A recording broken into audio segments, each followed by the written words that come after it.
तो good morning दोस्तों। Start करते हैं अपना 700 सीरीज का रिवीजन। ऐसे 700 सीरीज में अपन ने क्या देखा सर, एक ऐसे 700 होता है। 700 का क्या नाम था? Forming an opinion and reporting on the financial statement. Form करना है ओपिनियन और रिपोर्ट करना है किस पर? फाइनेंशियल स्टेटमेंट पर। फॉर्म करना है ओपिनियन और रिपोर्ट किस पे करना है? आप लोग सब लोग मेरे साथ साथ है ना, अभी बोलोगे ना। फॉर्म करना है ओपिनियन और रिपोर्ट करना है फाइनेंशियल स्टेटमेंट पे। ऑब्जेक्टिव वेरी सिंपल है कि आपको फॉर्म करना है opinion based on the evaluation of the conclusions जो आपने ड्रॉ किए हैं ऑडिट एविडेंस से, और जो ओपिनियन है उसको एक्सप्रेस करना है clearly through a return report. तो सर ये अपना अप्लाई होता है ऑडिट जब करते हो complete set of general purpose financial statement. मैंने आपको दो फ्रेमवर्क बताया, एक होता है जनरल पर्पस फ्रेमवर्क और दूसरा होता है स्पेशल पर्पस फ्रेमवर्क। ऐसा फ्रेमवर्क जो सर डिजाइन किया गया है to meet the common financial information need of wide range of users. सबकी फाइनेंशियल इंफॉर्मेशन को नीड्स को फुलफिल करने के लिए कौन सा फ्रेमवर्क होता है दोस्त? जनरल पर्पस फ्रेमवर्क होता है। कौन सा फ्रेमवर्क? तो अगर चाहे वो डेटर हो, चाहे क्रेडिटर हो, चाहे इन्वेस्टर हो, चाहे गवर्नमेंट हो, चाहे कोई भी हो, उसका फाइनेंशियल इंफॉर्मेशन नीड कौन से वाले फ्रेमवर्क से पूरा होगा? जनरल पर्पस फ्रेमवर्क से, जिसको बोलते हैं जनरल पर्पस फाइनेंशियल स्टेटमेंट। ठीक है। और स्पेशल पर्पस फ्रेमवर्क होता है design to meet the information need of किसी भी स्पेसिफिक यूजर्स की फाइनेंशियल इंफॉर्मेशन के नीड्स को फुलफिल करने के लिए अपन बनाते हैं स्पेशल पर्पस फ्रेमवर्क। समझ में आएगा? अब ये दोनों फ्रेमवर्क भी फेयर प्रेजेंटेशन फ्रेमवर्क और कंप्लायंस फ्रेमवर्क हो सकता है। मतलब general purpose framework can be a fair presentation framework या फिर कंप्लायंस फ्रेमवर्क, और special purpose framework can be a fair presentation framework और फेयर प्रेजेंटेशन फ्रेमवर्क और कंप्लायंस फ्रेमवर्क। तो सर ये फेयर प्रेजेंटेशन फ्रेमवर्क क्या होता है? तो सर मैंने आपको बताया था फेयर प्रेजेंटेशन फ्रेमवर्क थोड़ा लीनियंट है, आपको एडिशनल डिस्क्लोजर्स अलाउड करता है। To achieve the fair presentation आप इसमें क्या कर सकते हो? डिस्क्लोजर्स बियॉन्ड कर सकते हो जो फ्रेमवर्क में दिया, जो फ्रेमवर्क में डिस्क्लोजर दिया उससे भी एडिशनल डिस्क्लोजर कर सकते हो कि नहीं कर सकते हो? कर सकते हैं ना। तो सर अपन यहाँ पर एडिशनल डिस्क्लोजर्स अलाउड है। क्या अलाउड है दोस्त? एडिशनल डिस्क्लोजर अलाउड है। Is it okay guys? उसके बाद में यहां पर आपको थोड़ा डिपार्चर भी अलाउड है। जो रिक्वायरमेंट आपके एफआरएफ में दी गई है उससे भी आप एडिशनल क्या कर सकते हो? मतलब रिक्वायरमेंट आपको दी है कि ये सारी चीज आनी चाहिए, उससे थोड़ा डिपार्ट कर सकते हो कि हाँ सर इन रेयर सर्कमस्टेंसेस आपको डिपार्चर करना यहाँ पर अलाउड है। समझ में आया कि नहीं आया? ठीक है, वेरी सिंपल। तो और कंप्लायंस फ्रेमवर्क क्या बोलता है? चुप। याद है कि नहीं याद है? क्लास में पढ़ाया था। कंप्लायंस फ्रेमवर्क क्या बोलता है? चुप। जितना बोला उतना ही कर लेना। मतलब जो एक्नॉलेजमेंट 1 और 2 ऊपर दिया हुआ है फेयर प्रेजेंटेशन फ्रेमवर्क में, वो यहाँ पर अप्लाई नहीं होगा। तो जिस किसी ने यहाँ नहीं लिखा था लिख देना, डिस्क्लोजर एडिशनल कर रहे हो तो अलाउड है, डिपार्चर थोड़ा रेयर सर्कमस्टेंसेस में अलाउड है। Very good. उसके बाद में स्पेसिफिक इवैल्यूएशन बाय ऑडिटर, इस पे एक क्वेश्चन भी किया था अपन ने क्लास में, है ना, जिसमें वो अपना उसका सारा रिजर्व जा रहा था और स्पेसिफिक इवैल्यूएशन अपन से पूछा था। सबसे पहले वही देखेगा सर अकाउंटिंग पॉलिसीज और अकाउंटिंग एस्टिमेट्स को तो देखेगा। तो फाइनेंशियल स्टेटमेंट डिस्क्लोज कर रहा है, क्या डिस्क्लोज कर रहा है? अकाउंटिंग पॉलिसीज जो आपने सेलेक्ट करके अप्लाइड किया। तो financial statement adequately disclose significant accounting policies जो आपने सेलेक्ट करके अप्लाई किया, और अकाउंटिंग पॉलिसीज जो आपने सेलेक्ट करके अप्लाई किया वो कंसिस्टेंट होनी चाहिए। क्या होनी चाहिए दोस्त? कंसिस्टेंट होनी चाहिए। पहले फाइनेंशियल स्टेटमेंट में दिखनी चाहिए क्या? Accounting policies. तो मतलब वो डिस्क्लोज करता है, डिस्क्लोज करता है अकाउंटिंग पॉलिसी। जो अकाउंटिंग पॉलिसी सेलेक्ट की और आपने अप्लाई किया वो कंसिस्टेंट होनी चाहिए। कंसिस्टेंट मतलब सेम होनी चाहिए, इक्वल्स टू एफआरएफ। ठीक है, फाइनेंशियल रिपोर्टिंग फ्रेमवर्क से कंसिस्टेंट होनी चाहिए। और अकाउंटिंग एस्टीमेट बनाता है मैनेजमेंट, वो क्या होना चाहिए? रीजनेबल। तो मैंने आपको बताया था accounting policies plus accounting estimate, बताया था कि नहीं बताया था? और अकाउंटिंग पॉलिसीज क्या होनी चाहिए सर? आपकी एप्रोप्रिएट होनी चाहिए, ये चीज डिस्क्लोज होगी। और अकाउंटिंग एस्टीमेट्स आपके क्या होंगे? रीजनेबल होंगे। और जो अकाउंटिंग पॉलिसीज आपने सेलेक्ट किए हैं वो कंसिस्टेंट होनी चाहिए आपके एफआरएफ से। ये 3 पॉइंट याद हुए कि नहीं याद है? तो मतलब आपका जो भी इंफॉर्मेशन है आप फाइनेंशियल स्टेटमेंट वो रिलेवेंट, रिलायबल, कंपेरेबल और अंडरस्टैंडेबल होगा। अगर ये एपी और एपी सही है तो आपका फाइनेंशियल स्टेटमेंट में जो इंफॉर्मेशन है जो प्रेजेंट होगा वो रिलेवेंट, रिलायबल, कंपेरेबल और अंडरस्टैंडेबल होगा। Is it okay guys? इसका मतलब आप फाइनेंशियल स्टेटमेंट सारा डिस्क्लोजर प्रोवाइड कर रहा है, फाइनेंशियल स्टेटमेंट सारा डिस्क्लोजर प्रोवाइड कर रहा है, जिससे यूजर्स को समझ में आ जाएगा effect of material transaction and events on the information convent in the financial statement. और उसके बाद में जो भी टर्म्स यूज हुए हैं including the title of each financial statement is appropriate. समझ में आया कि नहीं? है ना, ये पढ़ाया था ना क्लास में? आ जाओ। उसके बाद में सर अपन ने पढ़ा था कि कुछ कुछ एलिमेंट्स है ऑडिट रिपोर्ट में। ऑडिट रिपोर्ट के एलिमेंट्स अगर आप देखें तो ऐसे 700 forming an opinion reporting on the financial statement. सबसे पहले टाइटल जाएगा, सबसे पहले टाइटल जाएगा कि ये रिपोर्ट है, किसका रिपोर्ट है? इंडिपेंडेंट ऑडिटर का रिपोर्ट है। उसके बाद एड्रेसी, एड्रेसी सर जो सर्कमस्टेंसेस ऑफ द एंगेजमेंट होता है उसके हिसाब से जाएगा। तो सर ये जो रिपोर्ट बना रहे अपने जो जनरल पर्पस फाइनेंशियल स्टेटमेंट की ऑडिट किया वो किसको जाएगी रिपोर्ट? एड्रेस किसको होगी? मेंबर्स ऑफ द कंपनी को होगी, और जो बीओडी की है वो स्पेशल पर्पस फाइनेंशियल स्टेटमेंट वाली रिपोर्ट बीओडी को एड्रेस होगी। ऑडिट ओपिनियन में मैंने आपको बताया था पहले एंटिटी, रिलायंस का ऑडिट कर रहे हो तो ये बताओ कौन सी एंटिटी का ऑडिट कर रहे हो, और बोलोगे कि we have audited the financial statement, तो लिखो we have audited the financial statement, तो स्टेट करो कि फाइनेंशियल स्टेटमेंट ऑडिटेड है। उसमें आपने एंटिटी का हो गया फाइनेंशियल स्टेटमेंट, और उसके बाद फाइनेंशियल स्टेटमेंट की टाइटल, तो आइडेंटिफाई कर लेना टाइटल ऑफ ईच स्टेटमेंट, और रेफर टू नोट्स और डेट्स, मैंने यही बताया था, रेफर टू नोट्स और स्पेसिफाई करो डेट्स। तो नोट्स को रेफर करना, summary of significant accounting policies को रेफर करना, स्पेसिफाई कर देना डेट और period covered by each financial statement comprising the financial statement. याद आया कि नहीं आया? पहले we have audited the financial statement है ना, किसका, तो उस एंटिटी को आइडेंटिफाई करो, और उसके बाद स्टेट करो कि हमने ऑडिट किया है, ठीक है। उसके बाद टाइटल बताना, और refer to notes and specify the dates, notes dates बताया था। बेसिस फॉर ओपिनियन में आपको बताना है बेसिस फॉर ओपिनियन क्या है, तो बेसिस फॉर ओपिनियन में आप स्टेट करो कि ऑडिट आपने कैसे किया है, एसएस के हिसाब से कंडक्ट किया है, और एसएस के हिसाब से अगर ऑडिट कर रहे हो तो अपनी जिम्मेदारी भी बताओगे ना, तो एक सेक्शन को रेफरेंस दे दो जिसमें आपने डिस्क्राइब किया ऑडिटर की रेस्पॉन्सिबिलिटी। हर एक ऐसे में क्या दिया होता है जय भाई, ऐसे इसमें सब रेस्पॉन्सिबिलिटीज दी होती है, तो आपने पहले क्या किया, स्टेट किया कि ये ऑडिट अपन ने कंडक्ट किया एसएस के हिसाब, और इसमें अपन ने डिस्क्राइब किया ऑडिटर की रेस्पॉन्सिबिलिटी। और फिर मैंने आपको बताया था ऑडिटर बोलेगा इंडिपेंडेंट है ना, ऑडिटर इंडिपेंडेंट, अरे बस इंडिपेंडेंट से नहीं चलता सर, इंटीग्रिटी, ऑब्जेक्टिविटी, कॉन्फिडेंशियलिटी सब होना चाहिए था ना, professional behaviour, professional competence and due care, तो मतलब वो इसको भी रेफर कर देगा। रेफर किसको करेगा, कोड ऑफ एथिक्स जो आईसीआई ने इशू किया है। ऑडिटर इंडिपेंडेंट है और कोड, ये दो पी के पॉइंट हो गए, ये दो के ऐसे के पॉइंट हो गए, ठीक है। और अगर पी और ऐसे साथ में मिल गए मतलब आपके पास sufficient and appropriate audit evidence हो गए, तो स्टेट करो कि ऑडिटर बिलीव करता है कि ऑडिटर ने जो ऑडिट एविडेंस ऑब्टेन किया वो कैसे दोस्त, sufficient and appropriate audit evidence है। गोइंग कंसर्न के लिए आपको मैंने 570 पढ़ने को बोला है ना, तो वो अपन वहीं पे पढ़ते हैं, राइट। उसके बाद की ऑडिट मैटर अपन पूरा 701 रिवाइज करेंगे, उसी में देखेंगे है ना। अदर इन्फॉर्मेशन कौन से ऐसे में देखते हैं, 720 में देखते हैं। रेस्पॉन्सिबिलिटी फाइनेंशियल स्टेटमेंट बनाने की किसकी, मैनेजमेंट की। ऑडिटर की रेस्पॉन्सिबिलिटी इतने सारे ऐसे में दी और सारी रेस्पॉन्सिबिलिटी ऑडिटर की ही लगती है। लोकेशन बताओ, ये ऑडिटर रेस्पॉन्सिबिलिटी का लोकेशन कहाँ होना चाहिए ऑडिट रिपोर्ट में, बॉडी में डाल दो, उसके बॉडी में डाल दो, एनेक्सर बना के अपेंडिक्स में डाल दो, या फिर स्पेसिफिक रेफरेंस दे दो ऑडिट रिपोर्ट में to the location of such description, जो अगर किसी वेबसाइट पर है, कोई भी अप्रोप्रिएट अथॉरिटी जैसे आईसीआई की वेबसाइट पे, तो इसका अगर आपको लॉ और रेगुलेशन परमिट करता है तो लिंक डाल देना। समझ में आ गया? तो सर अपन ने क्या किया, बॉडी में डाल दिया, अपेंडिक्स में डाल दिया, और स्पेसिफिक रेफरेंस दे दिया। इज इट क्लियर और नॉट? याद आया कि नहीं आया? आया ना। उसके बाद other reporting responsibility, other reporting responsibility for example कारो की भी other reporting responsibility clearly differentiate कर दो, ये अदर रिपोर्टिंग रेस्पॉन्सिबिलिटी है। सेक्शन 143 सब सेक्शन 3 की जो रिपोर्टिंग रेस्पॉन्सिबिलिटी है उसको आप अलग से बता दो। सिग्नेचर करेगा ऑडिटर, हाँ भाई, जो एंगेजमेंट पार्टनर होता है जिसने ऑडिट किया अपने पर्सनल नाम पर तो साइन करेगा।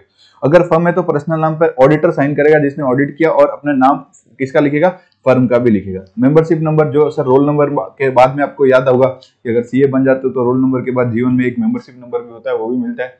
उम्मीद करता हूं आप लोग को बहुत जल्दी मिले। और registration number of the firm, ठीक है। उसके बाद अपन पढ़ते हैं सेक्शन 145, जिसको अपन को रीड करना है। Section 141 subsection 2 of the companies act, जो पर्सन अपॉइंट हुआ है as a auditor of the company या फिर फर्म जो अपॉइंट हुई है, only a partner in a firm, जो सीए है वही साइन कर सकता है रिपोर्ट पर, और सर साइन और ऑथेंटिकेट कर सकता है कोई भी डॉक्यूमेंट जो रिक्वायर्ड है किसी भी लॉ के तहत, है ना। और अब सिग्नेचर के लिए क्लॉज 12 पार्ट 1 फर्स्ट शेड्यूल पढ़ते हैं, सी एक्ट 1949 का, जो पी में अच्छे से अपने को पता है, ठीक है। प्लेस ऑफ सिग्नेचर में स्पेसिफिक लोकेशन डालोगे, स्पेसिफिक लोकेशन डालोगे जो ऑर्डिनरी सिटी होगी जहां पर ये रिपोर्ट साइन हुई है। डेट ऑफ ऑडिट रिपोर्ट में वो it should not be dated earlier than the date of, क्या लिखा है अभी लिख रहा है डन, है ना। तो sir date of audit report में it should not be dated earlier than the date on which auditor has obtain sufficient and appropriate audit evidence. सबको ये रिवाइज होना, कोई दिक्कत है क्या इसमें? उसके बाद में अपन ने पढ़ा था कि audit report for audit conducted as per both ऐसे जो आईसीआई ने इशू किए और इंटरनेशनल स्टैंडर्ड ऑन ऑडिटिंग या ऐसे ऑफ एनी अदर जुरिडिक्शन, इसका कोई भी मेरे को टाइप करके बताना। एक काम करना स्वाति, तू बता इसका मेमोरी टेक्निक क्या था, जल्दी बता। एमएन कंसेप्ट, इसको अपन सर हम लोग एमएन कंसेप्ट बोलते हैं। वेरी गुड, है ना, बहुत इंटेलिजेंट हो रही है हमारी क्लास की। Audit report for audit conducted as per both, SS के हिसाब से भी अपन ने ऑडिट किया जो आईसीआई ने इशू किए, इंटरनेशनल स्टैंडर्ड्स ऑन ऑडिटिंग के हिसाब से भी अपन ने ऑडिट किया, या फिर ऐसे किसी भी जुरिडिक्शन के हिसाब से अपन ने ऑडिट किया, तो क्या अपन उनको रेफर कर सकते हैं क्या? In this case, if this is the case, audit report में refer to the essay in addition to the international standards on auditing, जो इंटरनेशनल स्टैंडर्ड्स ऑन ऑडिटिंग के हिसाब से अपन ने ऑडिट किया या किसी अदर जुरिडिक्शन में किया, उसमें हम अपने वाले एसेस को भी रेफर कर दे क्या? हाँ सर, उसमें कर सकते हैं जब एमएन कंसेप्ट सेटिस्फाइड हो। एमएन कंसेप्ट क्या हो दोस्त? सेटिस्फाइड हो। एम मतलब मिनिमम एलिमेंट्स आ रहे ना उस रिपोर्ट में, और एन मतलब कोई कॉन्फ्लिक्ट नहीं होनी चाहिए, हमारी कॉन्फ्लिक्ट नहीं होनी चाहिए, जो रिक्वायरमेंट दी गई है there is no conflict between the requirement. Requirement किस किस का? In those international standards on auditing या सच ऑडिटिंग स्टैंडर्ड्स या ऑफ अदर जुडिक्शन या फिर दोज इन एसेस, जिसकी वजह से क्या हो जाएगा? डिफरेंट ओपिनियन हो जाएगा। जिसकी वजह से क्या हो जाएगा दोस्त? डिफरेंट ओपिनियन फॉर्म हो जाएगा। जिसकी वजह से डिफरेंट ओपिनियन फॉर्म हो जाएगा, या फिर नॉट टू इंक्लूड यूएम पेरा या फिर, समझ में आया? हम लोग को सर डिफरेंट 705 और 706 तो बोला था मैंने, जिसकी वजह से हम लोग को मना कर रहे हैं सर, अपना कोई कॉन्फ्लिक्ट नहीं होना चाहिए। ऑडिटर ऐसे ही तभी करेगा, auditor shall do only if there is no conflict between the requirement of international standards on auditing, SAs of any other jurisdiction और अपना ऐसे। जिसकी वजह से क्या हो जाएगा? जिसकी वजह से सर डिफरेंट ओपिनियन फॉर्म करना पड़ जाएगा। या हम लोग तो करते हैं सर ऐसे में यूएमपी यूएमपी मतलब यूएमपी, और ये हम लोग को मना कर रहा है टू इंक्लूड यूएमपी या फिर ओएमपी। समझ में आया क्या? और उसके बाद में मिनिमम सेट ऑफ एलिमेंट्स होना चाहिए। तो sir minimum set of elements में अगर आपको याद है तो मैंने बताया था सारे एलिमेंट्स जो अपन ने ऑडिट रिपोर्ट में पढ़े थे except 720 location of auditor responsibility या फिर अदर रिपोर्टिंग रेस्पॉन्सिबिलिटी। याद आया कि नहीं आया दोस्तों? आया ना? जल्दी बोलो यस सर, टाइम नहीं अपने पास है ना, रिवीजन करना है ना, तो फटाफट। उसके बाद सप्लीमेंट्री इन्फॉर्मेशन, हमारे फाइनेंशियल स्टेटमेंट के साथ कोई सप्लीमेंट्री इन्फॉर्मेशन प्रेजेंट हो रहा है कि नहीं हो रहा? इसका आपको क्लास में एक क्वेश्चन कराया था मैंने, अगर आप लोग को याद हो, है ना? देखो ये सारे क्वेश्चन अपने यहीं पे थे।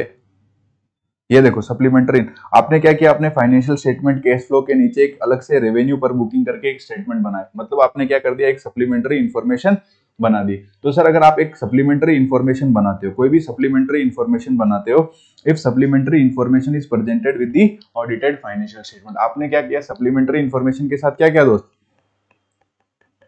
मतलब सप्लीमेंट्री इन्फॉर्मेशन प्रेजेंट किया किसके साथ? Audited financial. अरे भाई ऑडिटेड फाइनेंशियल स्टेटमेंट के साथ वो अलग से जो स्टेटमेंट बनाया रेवेन्यू पर बुकिंग वगैरह वगैरह, ये सब बनाना जरूरी था क्या? नहीं। अपने एफआरएफ ने बोला था क्या? कोई इंडेक्स ने बोला था क्या? नहीं। अपन को मतलब चूल हुई, मैनेजमेंट को चूल हुई इन सेंस, है ना? और उसने क्या कर दिया? एक अलग से सप्लीमेंट्री इन्फॉर्मेशन डाल दिया। डाल सकता है क्या? हाँ डाल दो भाई, अगर डालता है तो अपन कुछ नहीं कर सकते। अगर उसने सप्लीमेंट्री इन्फॉर्मेशन प्रेजेंट किया audited financial statement, that is not required, that is not required. अपने स्टैंडर्ड ने बोला है उसको कि it is not required by FRF. जो अपना अकाउंटिंग स्टैंडर्ड है, इंडेक्स है या एफआरएफ बोलो ना, सिंपल सा सर, उसने मना किया, बोला नहीं डालने का, है ना? उसने मना किया कि ये सारी सप्लीमेंट्री इन्फॉर्मेशन रिक्वायर्ड नहीं है, फिर भी उसने डाला है। तो if supplementary information is presented with the audited financial statement, that is not required. तो इसमें क्या चेक करते हैं सबको? किसी को याद है क्या? जय राजपूत भाई याद है क्या? अगर कोई सप्लीमेंट्री इन्फॉर्मेशन प्रेजेंट होती है तो सबसे पहले क्या चेक करेंगे? क्या वो इंटीग्रल पार्ट है क्या? उसके बिना हम नहीं रह सकते। क्या वो इंटीग्रल पार्ट है या वो इंटीग्रल पार्ट नहीं है? ठीक है, तो ऑडिटर इवेल्युएट करेगा whether supplementary information is integral part of the financial statement. अगर वो उसका इंटीग्रल पार्ट है तो सर ऑडिट ओपिनियन कवर करेगा। अगर वो उसका इंटीग्रल पार्ट है तो ऑडिट ओपिनियन उसको कवर करेगा। समझ में आया क्या? अभी याद करना है, अभी रिवाइज करना है, घर जाके पढ़ते होगा, कभी नहीं पढ़ते, है ना? और अगर इंटीग्रल पार्ट नहीं है, not considered integral part of the audited financial statement, तो इवेल्युएट करना है सर। अगर वो उसका इंटीग्रल पार्ट नहीं है तो इवेल्युएट करना है कि सप्लीमेंट्री इंफॉर्मेशन इस वे में प्रेजेंट हुई है कि सफिशिएंटली और क्लियरली डिफरेंशिएट करता है उसको ऑडिटेड फाइनेंशियल स्टेटमेंट से। सफिशिएंटली और क्लियरली डिफरेंशिएट करता है सर, सफिशिएंटली। और अगर वो इसका इंटीग्रल पार्ट नहीं है, इंटीग्रल पार्ट है तो ऑडिट ओपिनियन कवर करेगा, इंटीग्रल पार्ट नहीं है तो वो इंफॉर्मेशन सफिशिएंटली और क्लियरली डिफरेंशिएटेड होनी चाहिए। समझ में आया कि नहीं है? तो सफिशिएंटली और क्लियरली डिफरेंशिएट होना चाहिए। और अगर ऐसा केस नहीं है, मतलब सफिशिएंटली डिफरेंशिएटेड नहीं है, तो मैनेजमेंट को बोलेंगे, ओए मैनेजमेंट से बोलेंगे to change the unaudited supplementary information का presentation. How the unaudited supplementary information is presentation, उसका अपन चेंज करवाएंगे। फिर मैनेजमेंट रिफ्यूज करता है तो हम उस सप्लीमेंट्री इन्फॉर्मेशन को आइडेंटिफाई कर लेंगे। आइडेंटिफाई करेंगे किसको? जो आपकी अनऑडिटेड सप्लीमेंट्री इंफॉर्मेशन है। और अगर मैनेजमेंट ने रिफ्यूज कर दिया, if management refuse to do so, तो अपन ने आइडेंटिफाई कर लिया सप्लीमेंट्री इंफॉर्मेशन और हमारे अपने ऑडिट रिपोर्ट में लिख देंगे, एक्सप्लेन कर देंगे क्या? Such supplementary information has not been audited. समझ में आया ना? अब मैं एक कंसेप्ट पूछता हूं आपको, टू चेंज प्रेजेंटेशन। अपने अगर सफिशिएंटली और क्लियरली डिफरेंशिएटेड नहीं है तो उसको चेंज करने बोलेंगे ना प्रेजेंटेशन, तो दो चीजें सजेस्ट करो मुझसे जिससे उसको चेंज करा सकते हैं। ये क्वेश्चन में बस आपके आरटीपी में लिखा हुआ कि उसको सजेस्ट कर सकते हैं टू चेंज द प्रेजेंटेशन। कैसे? उसको बोलेंगे क्रॉस रेफरेंस अगर कहीं पे भी आ रहा है उसको हटा। ये मैंने आपको क्लास में बोला था ना, नोट डाउन करना। Removing any cross reference, removing any cross reference, और प्लेस कर देना भाई ये अनऑडिटेड सप्लीमेंट्री इन्फॉर्मेशन को उठा के बाहर फेंक। प्लेस कर दे unaudited supplementary information outside the financial. कोई क्रॉस रेफरेंस है काट दे, उसको हटा दे, रिमूव कर दे, और अनऑडिटेड सप्लीमेंट्री इन्फॉर्मेशन को हमारे फाइनेंशियल स्टेटमेंट से उठा के बाहर फेंक दे। समझ में आएगा? आया क्या? हैव वी कंप्लीटेड 700 सीरीज, मतलब 700 ऐसे 700 है ना। तो उसके बाद अपन चलेंगे ऐसे 701 पे। 701 एक काम का मैटर, एक काम का मैटर। तो कम्युनिकेट करना है की ऑडिट मैटर। दोस्त क्या करना है? कम्युनिकेट करना है की ऑडिट मैटर, कम्युनिकेट करना है की ऑडिट मैटर। कहां कम्युनिकेट करेंगे दोस्त? ऑडिट रिपोर्ट में। तो की ऑडिट मैटर वो वाले मैटर होते हैं जो मोस्ट सिग्निफिकेंस होते हैं ऑडिटर के professional judgement. Most significance in the audit of financial statement of current period में उसको क्या लगे? सर मोस्ट सिग्निफिकेंट है, उसके प्रोफेशनल जजमेंट में उसको लगे जब वो ऑडिट कर रहा था। कब की? करंट पीरियड फाइनेंशियल स्टेटमेंट की ऑडिट कर रहा था। तो एग्जांपल सर मैंने आपको दिया था, असेसमेंट ऑफ इंपेयरमेंट, कोई प्रोविजंस बना है सर लॉसेस या कंटिजेंसीज का, कोई फाइनेंशियल इंस्ट्रूमेंट का वैल्यूएशन हुआ है, matters relating to revenue recognition या फिर टैक्सेशन मैटर। और मैंने आपको एक बात बताई थी कि ये मैटर किसमें से सेलेक्ट हो रहे हैं? जो आपने कम्युनिकेट किए हैं टीसीडब्ल्यूजी को। किसको कम्युनिकेट किए हैं? टीसीडब्ल्यू। उसी में से सेलेक्ट करके अपन क्या करते हैं? की ऑडिट मैटर कम्युनिकेट करते हैं यूजर्स को। की ऑडिट मैटर्स क्या होते हैं? ऑडिटर के प्रोफेशनल जजमेंट में मोस्ट सिग्निफिकेंस, मोस्ट इंपोर्टेंट होते हैं इन the audit of financial statement of current period. समझ में आ रहा है कि नहीं समझ में आ रहा है दोस्त? है ना? याद आ रहा है कि ना? ऐसा ही कुछ पढ़ा था क्या क्लास में? है ना? वापस से याद करना है। असेसमेंट ऑफ इंपेयरमेंट, प्रोविजन वगैरह हुआ, तो इसमें ये सारी चीजों में अपन क्या बताते हैं? व्हाई दिस मैटर इज की ऑडिट मैटर। और इसको अपन क्या बताते हैं? How you have address during the audit. समझ में आया क्या? उसके बाद ऑब्जेक्टिव क्या है? यार आपने की ऑडिट मैटर कम्युनिकेट किया तो आपका सर कम्युनिकेटिव वैल्यू बढ़ा क्या? कारण आया इतना देर बाद, है ना। ऑब्जेक्टिव क्या? इनहेंस करेंगे कम्युनिकेटिव वैल्यू। तो सर ऑब्जेक्टिव क्या है? To enhance the communicative value of audit report. Sir अपना कम्युनिकेटिव वैल्यू ऑडिट रिपोर्ट का बढ़ जाएगा, तो इससे क्या ट्रांसपेरेंसी बढ़ी क्या? तो for by providing greater transparency. और ये असिस्ट करेगा। अपन ने कोई चीज कम्युनिकेट की है, किसकी ऑडिट मैटर, तो यूजर्स की अंडरस्टैंडिंग बढ़ेगी कि नहीं बढ़ेगी? तो असिस्ट करेगा यूजर को अंडरस्टैंडिंग दोज मैटर जो ऑडिटर को लगता था जब इस ऑडिट के दौरान क्या थे? मोस्ट सिग्निफिकेंट या मोस्ट इंपोर्टेंट थे। तो एक बात बताओ, तो 701 अप्लाई किस पे होता है? जब आप ऑडिट कर रहे हो complete set of financial statement of, तो लिस्टेड एंटिटीज के केस में तो 100% अप्लाइड है सर। लिस्टेड एंटिटीज के केस में की ऑडिट मैटर कम्युनिकेट करना कंपलसरी है कि वॉलंटरी है, मतलब वो चॉइस है? करण भाई कंपलसरी। तेरी आवाज सुननी है मेरे को, सुबह से आवाज नहीं आई तेरी। कंपलसरी। हाँ कंपलसरी। कहां था? जल्दी बोल, रिवीजन चल रहा है। कहां था? आया नहीं आज? तो सर ऐसे अप्लाई करेंगे टू दी ऑडिट ऑफ 720 भी खत्म हो गया आज के क्लास में करना। ऐसे अप्लाइज टू दी रिकॉर्डिंग ले लेना वैसे। ऐसे अप्लाई करेगा to the audit of complete set of general purpose financial statement of listed entities के केस में की ऑडिट मैटर कम्युनिकेट करना ही पड़ेगा, ऑप्शन नहीं है। पर सर 705 को मत भूलो। 705 में आपने क्या दिया? डिस्क्लेम किया ओपिनियन। क्या किया? डिस्क्लेम। जब 705 में अपन अपना ओपिनियन डिस्क्लेम कर देते हैं तो it prohibit auditor from communicating key audit matter. वो आपको प्रोहिबिट करता है, आपको मना करता है, आपको कम्युनिकेट नहीं करना है की ऑडिट मैटर, है ना।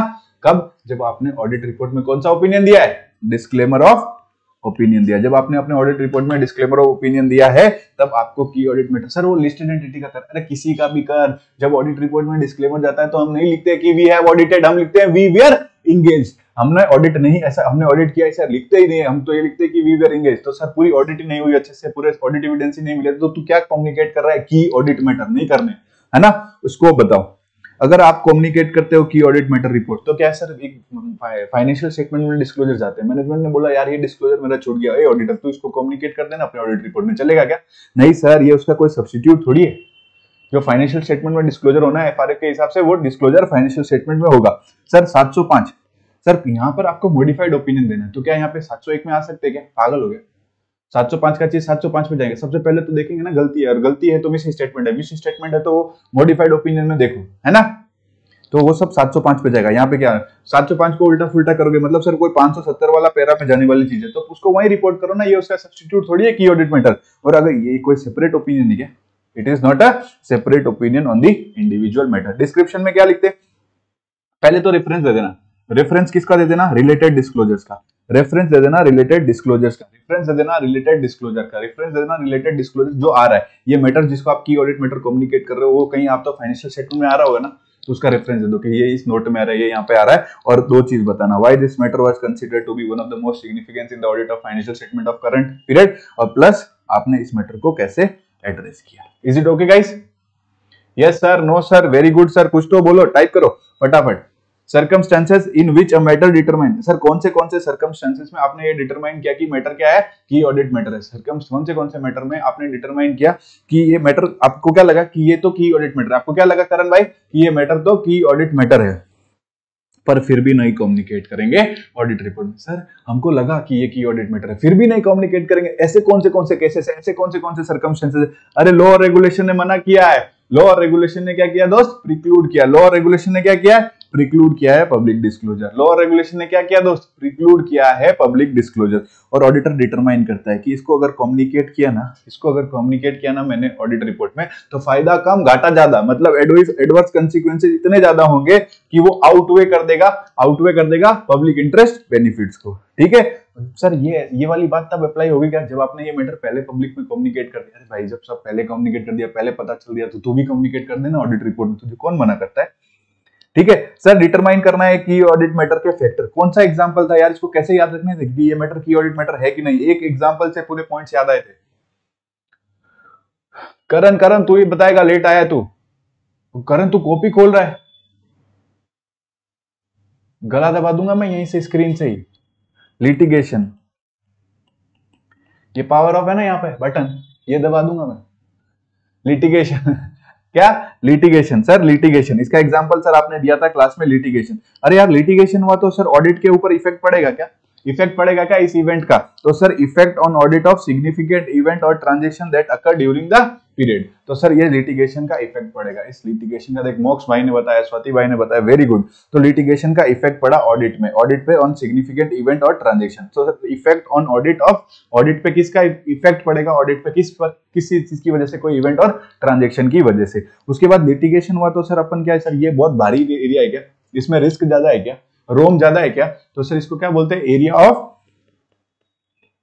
Higher assessed risk of material misstatement. और दूसरा दोस्त क्या है, सिग्निफिकेंट रिस्क आइडेंटिफाई हुआ है। अब इसने बुक खोली है, सिग्निफिकेंट रिस्क आइडेंटिफाई हुआ है इन दी ऑडिट। और उसके बाद में सर अपन ये लिटिगेशन पे कुछ बनता है क्या, स्वाति क्या बनता है लिटिगेशन? ये स्वाति का फेवरेट पॉइंट है, इसने अपने को क्लास में कितने अच्छे से समझाया था।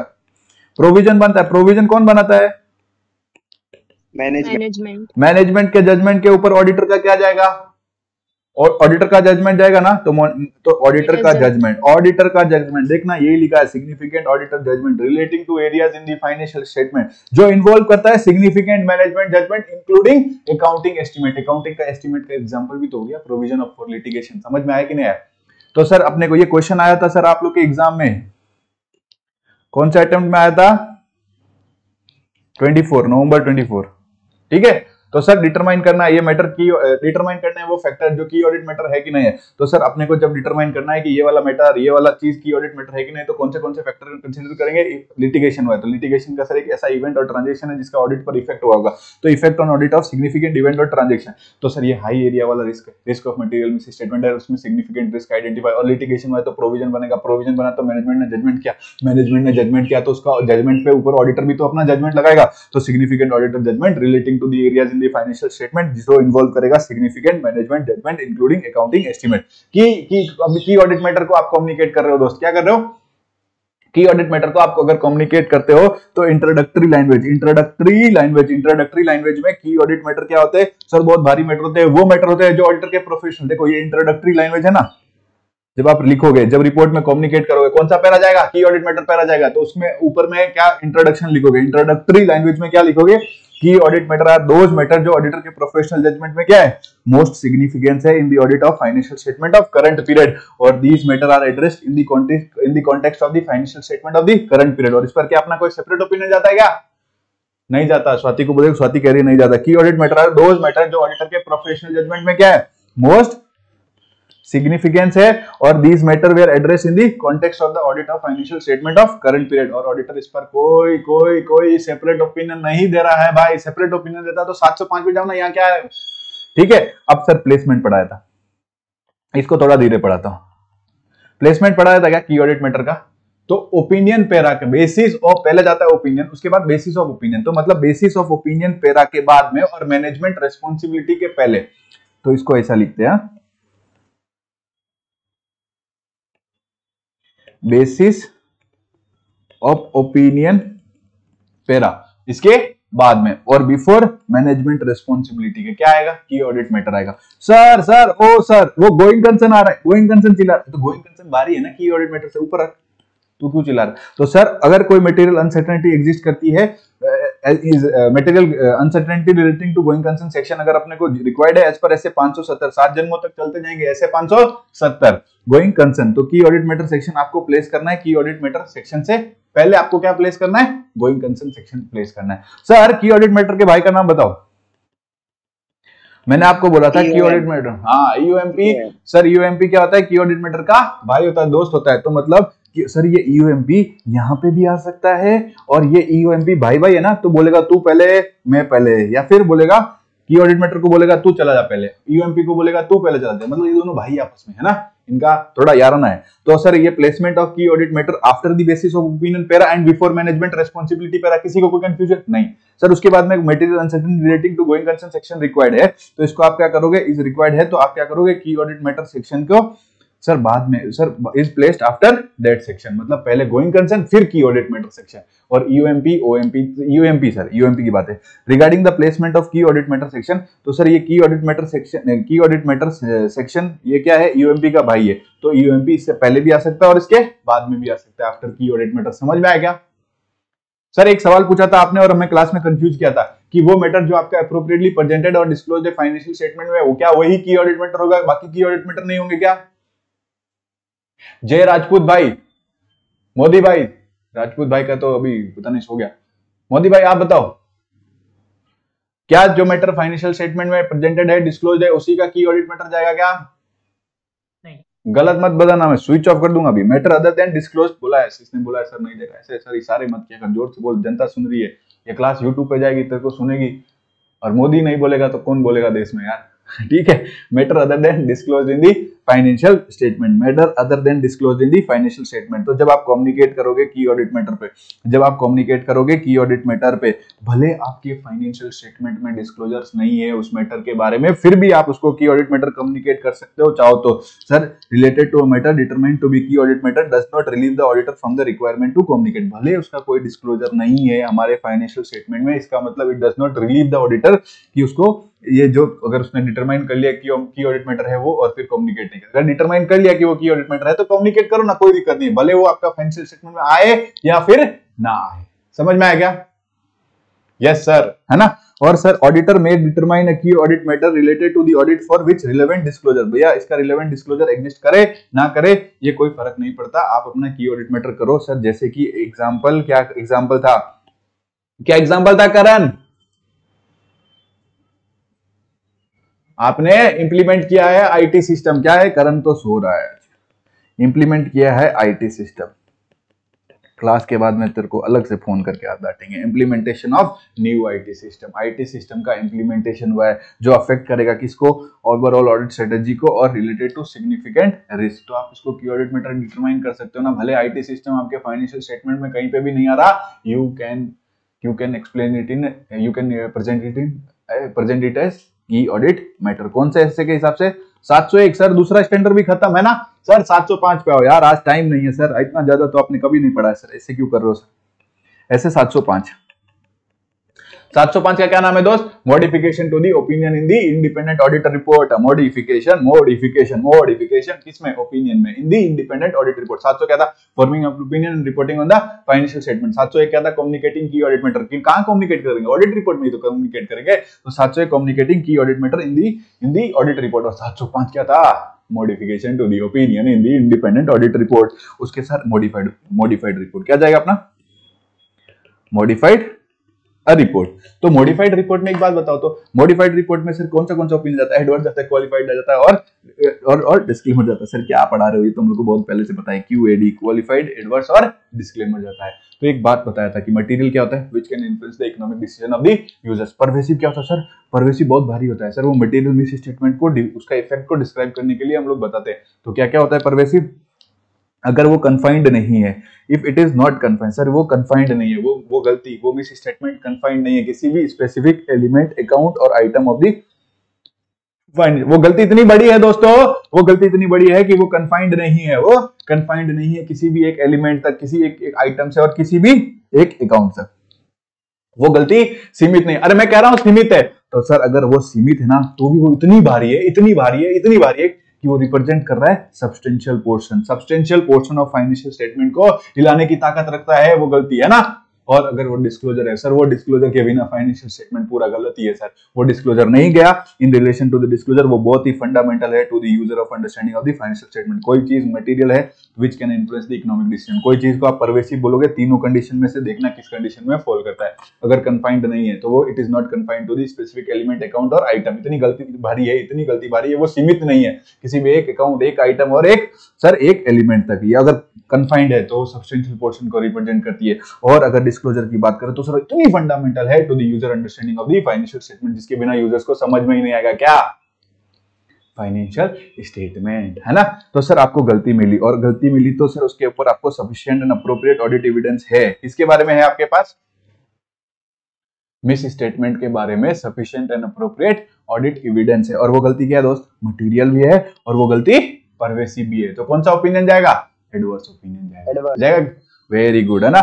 और सर आपको वो गलती मिली नहीं, वो गलती मिली नहीं तो उस गलती का वो गलती मिली नहीं तो वो गलती कहेंगे कि अनडिटेक्टेड मिस स्टेटमेंट कहेंगे। सर अगर आपको sufficient and appropriate audit evidence नहीं मिले, यहां तो मिल गए, यहां पर आपने को नहीं मिले, तो वो गलती की सर, उस गलती का इफेक्ट, वो गलती नहीं बोलो सर, आप बोलो कि अनडिटेक्टेड मिस स्टेटमेंट। और उस अनडिटेक्टेड मिस स्टेटमेंट का इफेक्ट बोलेंगे कि दोस्त पॉसिबल इफेक्ट। पॉसिबल इफेक्ट क्या है उस अनडिटेक्टेड मिस स्टेटमेंट का? मटेरियल भी और परवेसिव भी है। समझ में आया क्या? Yes sir. और सर अभी क्वालिफाइड में तो दोनों ऑप्शन है, या तो वो गलती मिली या वो गलती नहीं मिली। या तो मिली मतलब गलती के बारे में, गलती मिली, गलती नहीं मिली, इसका मतलब क्या होता है? उस गलती के बारे में ऑडिट एविडेंस मिला या फिर ऑडिट एविडेंस आपको नहीं मिला। तो या तो आपको sufficient and appropriate audit evidence मिल गया, या तो आपको sufficient and appropriate audit evidence नहीं मिला। किसके बारे में? Undetected misstatement. अगर इस पे बात करोगे तो, और इस पे मिस स्टेटमेंट पे बात करो तो सर या तो आपके पास सफिशिएंट अप्रोप्रिएट ऑडिट एविडेंस है, या फिर आपके पास सफिशिएंट अप्रोप्रिएट ऑडिट एविडेंस नहीं है और वो गलती मटेरियल भी है और वो गलती परवेसिव नहीं है। परवेसिव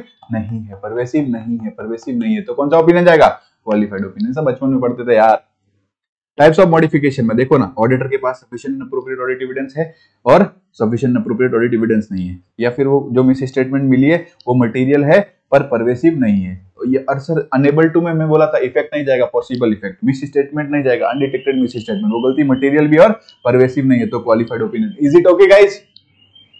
सब लोग मेरे साथ हो ना? कोई दिक्कत तो नहीं जा रही ना?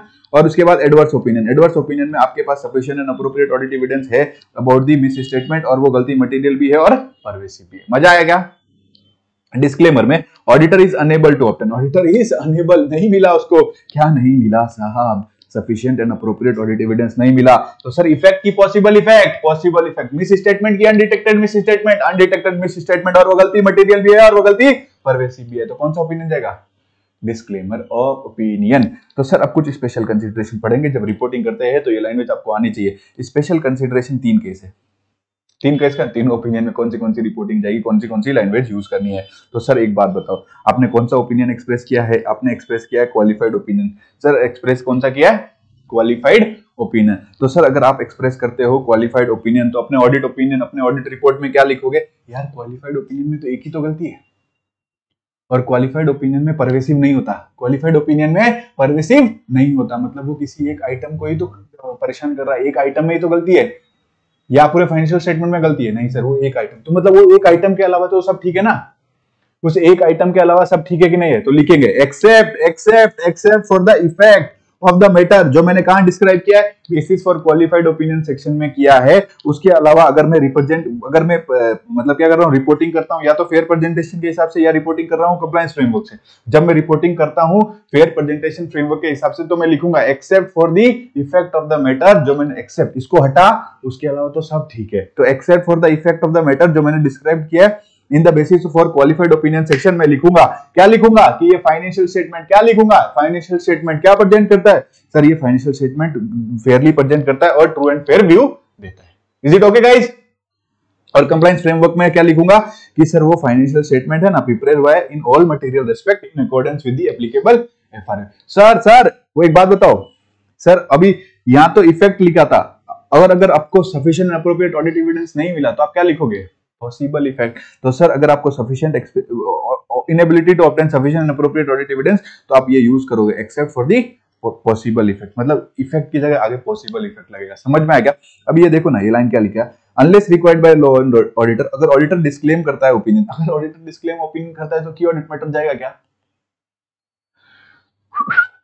मोदी भाई, करण भाई, कोई तो बोलो रे। Know very good. हाँ नहीं जाएगा सर, लिस्टेड कंपनी है फिर। अरे क्यों सर सुबह सुबह परेशान कर रहे हो, हम अभी उठे हैं, नींद उड़ी नहीं हमारी, फिर भी फालतू में परेशान कर रहे हो। 701 में सर लिस्टेड कंपनीज के केस में भी नहीं जाएगा अगर आपके रिपोर्ट में 705 में क्या गया है, 705 के हिसाब से क्या गया है, DOO disclaimer of opinion. Sir adverse opinion दिया है तो अब इसकी रिपोर्टिंग करें, क्या करेंगे सर? क्या financial statement true fair view दे रहा है क्या फाइनेंशियल स्टेटमेंट कंप्लाइड है क्या? नहीं है तो लिख देंगे ना कि financial statement do not present fairly and financial statement have not been prepared in all material respect in the case of compliance framework, और in case of fair presentation framework लिख देंगे डू नॉट प्रेजेंट फेयरली, या फिर लिख देंगे do not give true and fair view. अब सुनो ना सर, एक लाइन इसमें याद लिखनी पड़ेगी, जब हम ओपिनियन एक्सप्रेस करेंगे ना तो ये वाला लाइन लिखेंगे। एडवर्स ओपिनियन में हम ये लिखेंगे because of the significance of the matter, जो मैंने डिस्क्राइब किया है कहां पे, basis for adverse opinion section में। तो सर अगर आज थोड़ा क्लास के लिए लेट हो गया ना तो चलेगा यार, थोड़ा कर लेना ना मेरे साथ, है ना, पूरा रिवाइज कर रहा हूं ना तो रुक जाना, कोई दिक्कत नहीं है। तो बिकॉज ऑफ द, और जिसको अगर जाना है क्लास तो जा सकता है, मैं क्या ही रोकूं, पर मैं तो ये बोलूंगा रुकना, है ना। Because of the significance of the matter जो डिस्क्राइब किया in the basis of adverse opinion section, अगर रिपोर्ट करना है इन अकॉर्डेंस विद, अगर बिकॉज, इसको ये वाली लाइन याद रखना प्लीज भाई, because of the significance of the matter, because of the significance of the matter। जब मैं रिपोर्ट कर रहा हूँ किसके हिसाब से, फेयर प्रेजेंटेशन फ्रेमवर्क के हिसाब, financial statement do not present Fairlie, financial statement do not give true and fair view. और जब मैं रिपोर्ट कंप्लायंस फ्रेमवर्क के हिसाब से कर रहा हूँ तो मैं लिखूंगा financial statement have not been prepared in all material respect as per applicable FRA. याद आया? मजा आया? आगे बढ़े दोस्त। सर अब मैंने एक्सप्रेस किया, सर रोको ना टोको ना, अब मैंने क्या एक्सप्रेस किया है, डिस्क्लेमर ऑफ ओपिनियन। हर सर आपने डिस्क्लेमर डाल दिया। डिस्क्लेमर कब डालते हैं? जब you are unable to obtain sufficient and appropriate audit evidence. तो सर आप यू आर इनेबिलिटी, आपकी क्या है सर, आपने ओपिनियन एक्सप्रेस किया, disclaimer of opinion due to inability to obtain sufficient and appropriate audit evidence. तो सर स्टेट करो कि auditor does not express opinion. Auditor बोलेगा, ऑडिटर अपने रिपोर्ट में बोलेगा कि auditor does not express an opinion, और वो स्टेट करेगा because of the significance of the matter जो मैंने डिस्क्राइब किया, basis for disclaimer opinion section. Auditor क्या सफिशिएंट अप्रोप्रिएट ऑडिट, ऑडिटर को क्या सफिशिएंट अप्रोप्रिएट ऑडिट एविडेंस मिले क्या? तो लिखो auditor has not been able to obtain sufficient and appropriate audit evidence. और 700 में जहां हम लोग लिखते हैं वी हैव ऑडिटेड, अब उसको क्या लिखेंगे करण भाई? We were engaged. Very good, Karan is smart, है ना। अब करण की नींद उड़ गई। कंसीक्वेंसेस ऑफ इनएबिलिटी, सर क्या कंसीक्वेंसेस होगा of an inability to obtain sufficient and appropriate audit evidence due to, management ने क्या लगा दिया आपके ऊपर, मैनेजमेंट ने आपके ऊपर लिमिटेशन लगा दिया after accepting the engagement accept करने के बाद मैनेजमेंट ने क्या लगाया, मैनेजमेंट ने लिमिटेशन लगाया है। क्या कहा जा रहा है? Physical verification. सर वहां जो फिजिकल वेरिफिकेशन करने गए वापस नहीं आए, आप जा रहे हो लेकिन वापस नहीं आओगे, लिमिटेशन लगा। सर ये डॉक्यूमेंट्स दो ना, नहीं देंगे। तो सर वो ऊपर आपके ऊपर रिस्ट्रिक्शन, लिमिटेशन, मतलब आपके स्कोप के ऊपर क्या लगा रहे, लिमिटेशन लगा रहे, LOS लगा रहे, लिमिटेशन ऑन स्कोप। तो सर इसका कंसीक्वेंसेस क्या होगा? तो सर एक बात बताओ, आपके ऊपर लिमिटेशन लगा है तो आप क्या ऑडिट एविडेंस ऑब्टेन कर पाओगे क्या? नहीं। तो आप ऑडिट एविडेंस ऑब्टेन नहीं कर पाओगे तो आप दोनों में से एक ओपिनियन जा सकता है, तो क्वालिफाइड और एक डिस्क्लेमर। तो he will consider likely to result the need to express qualified या फिर डिस्क्लेमर। तो उसको रिक्वेस्ट करोगे ना, हटाना यार इसको, लिमिटेशन क्या करो, लिमिटेशन को हटा। उसने लिमिटेशन को नहीं हटाई तो उसके पापा को कम्युनिकेट करो TCWG को। मैनेजमेंट का पापा कौन?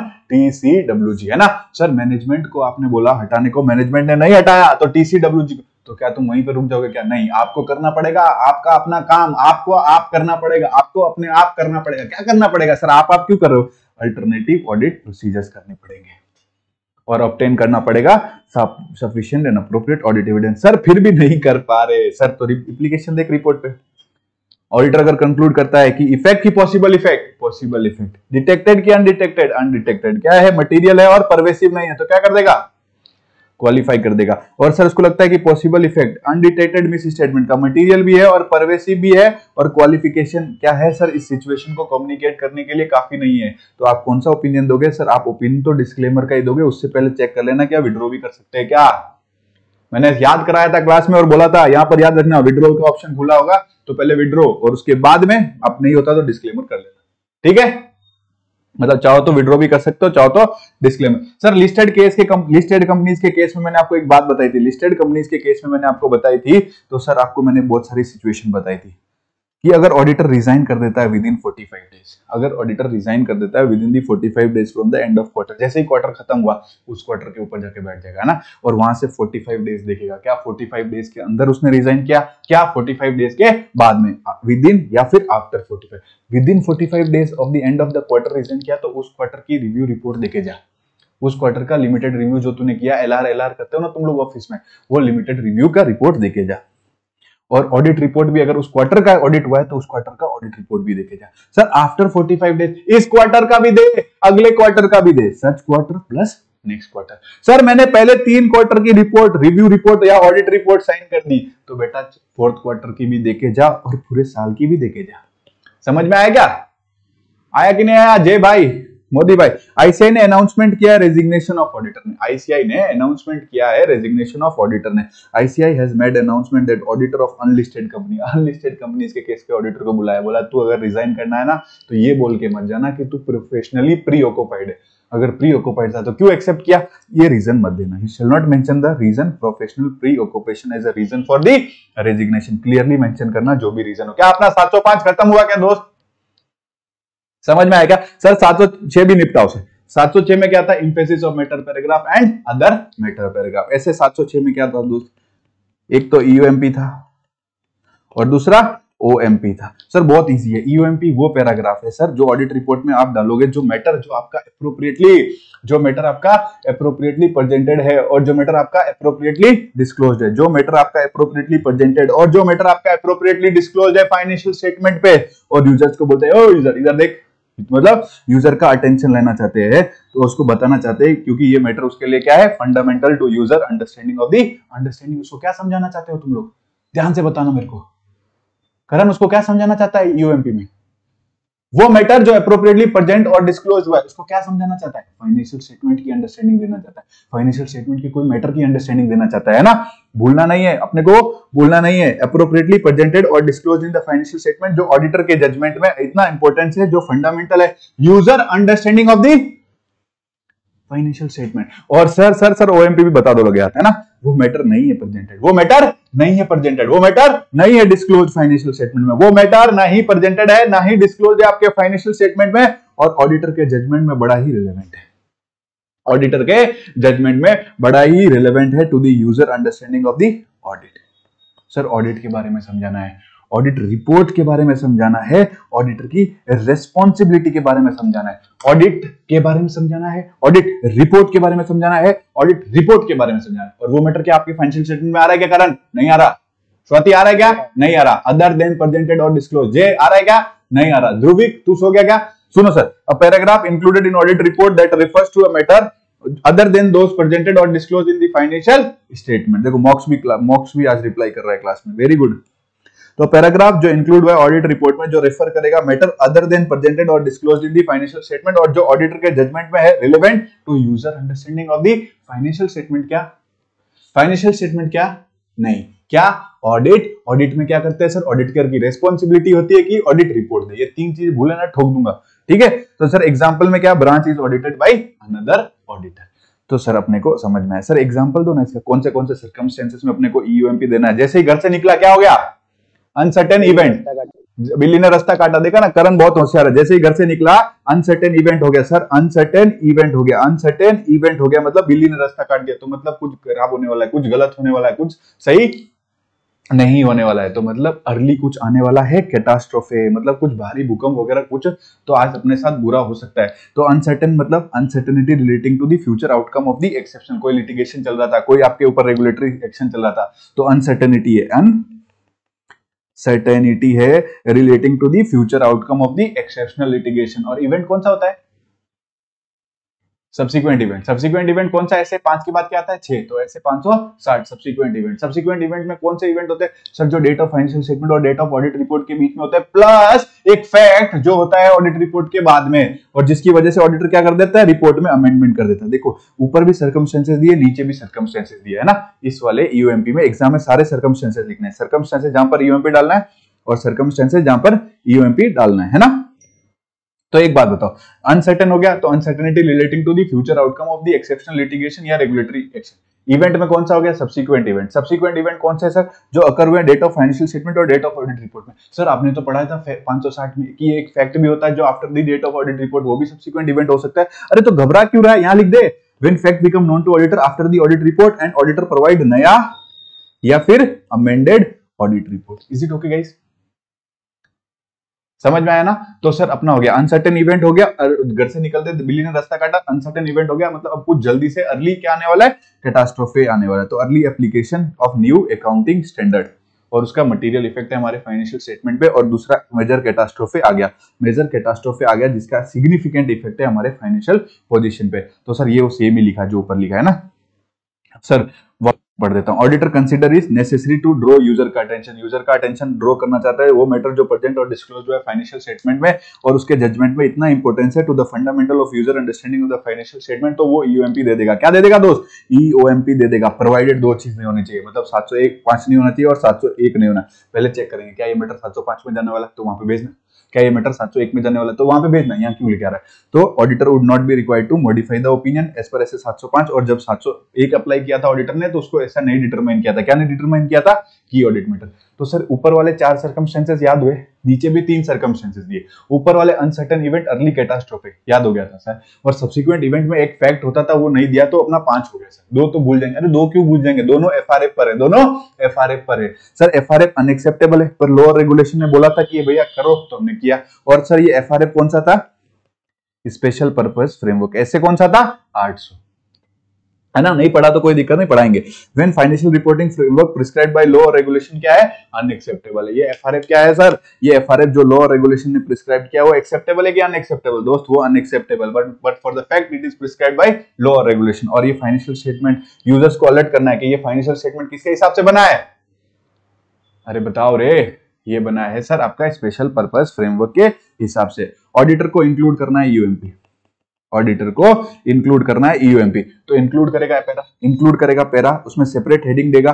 सेपरेट हेडिंग क्या देगा, एम्फेसिस ऑफ मैटर, और इसमें वो मैटर का क्लियर रेफरेंस देगा। भैया इस मैटर को जिसको ईओएमपी में आ रहा है, ईओएमपी वाला वही मैटर है जो फाइनेंशियल स्टेटमेंट में आ रहा है, और फाइनेंशियल स्टेटमेंट की अंडरस्टैंडिंग, अरे तो भैया उसका रेफरेंस देना कि रिलेटेड डिस्क्लोजर कहां पे मिलेगा, can be found in the financial statement. Plus एक बात तो लिख देना कि ऑडिट ओपिनियन इस पर हमारा मॉडिफाइड नहीं है ना। और उसके बाद अपन ने पढ़ा ओएमपी का डेफिनेशन, वो मैंने पढ़ा दिया। कब इशू करना है सर, आप इशू करना तब इशू करना जब relevant to the user understanding of the audit report, auditor responsibility provided. इसको लॉ और रेगुलेशन ने मना नहीं किया और इसको 701 में आपने नहीं लिया, ठीक है दोस्त। और ओएमपी डालो तो उसकी हेडिंग क्या डालोगे, अदर मैटर। हो गया रे, खत्म, इजी। अब सर 710 खत्म करते हैं ना सर, 710 5 मिनट और रुक जाओ भाई, 710 भी जाएगा आज। 710 में comparative information, corresponding figures and comparative financial statement होता है क्या।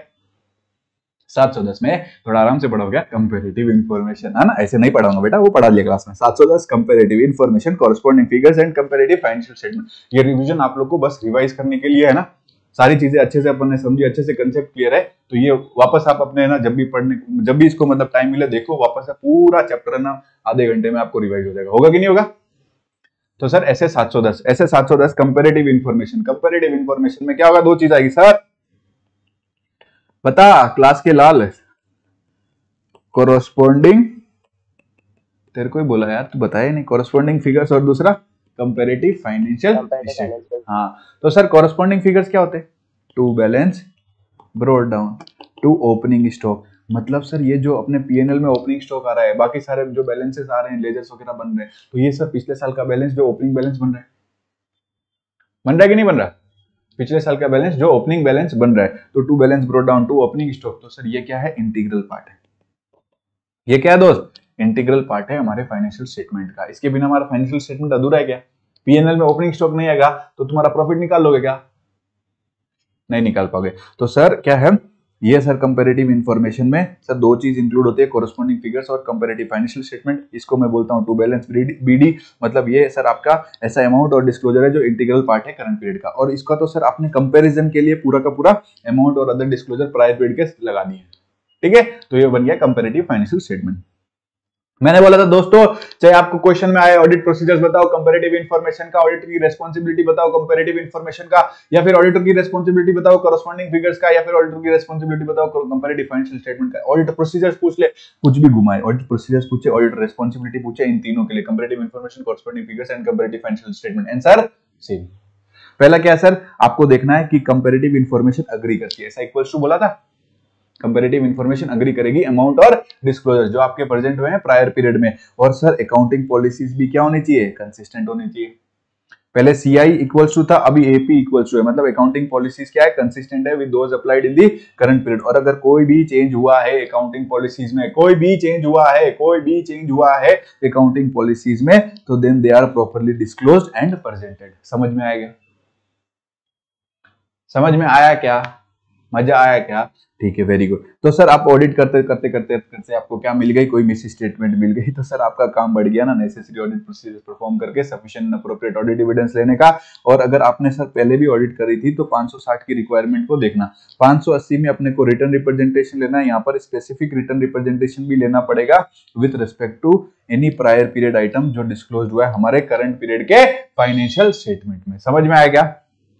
अब बहुत सिंपल से, और अभी इस पे मैं थोड़ा आराम से पढ़ाऊंगा। ये audit reporting very very very very important, इसको आना ही आना चाहिए। सर कंपैरेटिव इंफॉर्मेशन में क्या था सर, कंपैरेटिव इंफॉर्मेशन में कॉरस्पॉन्डिंग फिगर्स की रिपोर्टिंग थी, और किसकी रिपोर्टिंग है सर, कंपैरेटिव फाइनेंशियल स्टेटमेंट की रिपोर्टिंग पढ़ेंगे। यही दो चीज पढ़ेंगे ना, उसके बाद 720 में तो कुछ है ही नहीं, खत्म हो जाएगा। इधर थोड़ा सा ध्यान दो, with reference to corresponding figures. क्या अपन रेफर करेंगे क्या कॉरस्पॉन्डिंग फिगर्स को? सर जनरली नहीं करते। क्या हम रेफर करेंगे क्या कॉरस्पॉन्डिंग फिगर्स को? हम जनरली कॉरस्पॉन्डिंग फिगर्स को रेफर नहीं करते, हम जनरली कॉरस्पॉन्डिंग फिगर्स को रेफर नहीं करते ऑडिट रिपोर्ट में।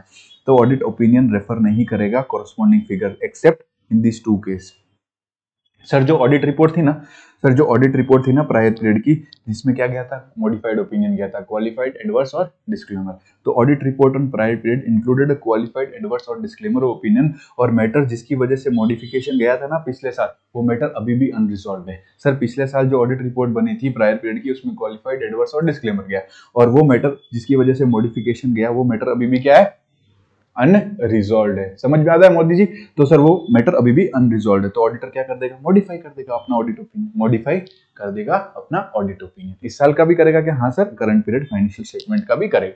तो रेफर कर दिया ना अपने, किसको रेफर किया, कॉरस्पॉन्डिंग फिगर्स को रेफर किया। या फिर इस साल जब मैं ऑडिट कर रहा था तो मेरे पास sufficient and appropriate audit evidence मिल गए। क्या मिल गए?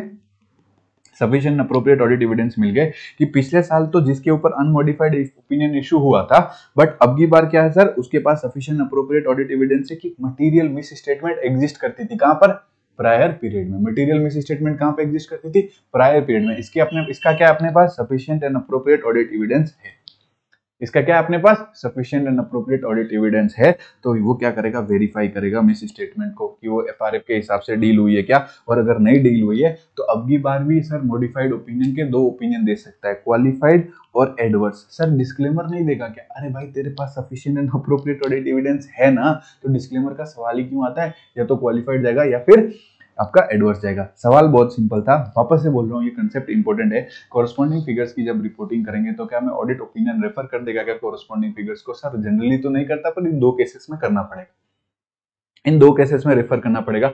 जब पुरानी ऑडिट रिपोर्ट है उसमें मॉडिफाइड ओपिनियन गया था, और जो मैटर जिसकी वजह से प्रायर पीरियड रिपोर्ट में मॉडिफाइड ओपिनियन गया था, वो मैटर अभी भी अनरिजॉल्व है। तो इस साल भी क्या जाएगा सर?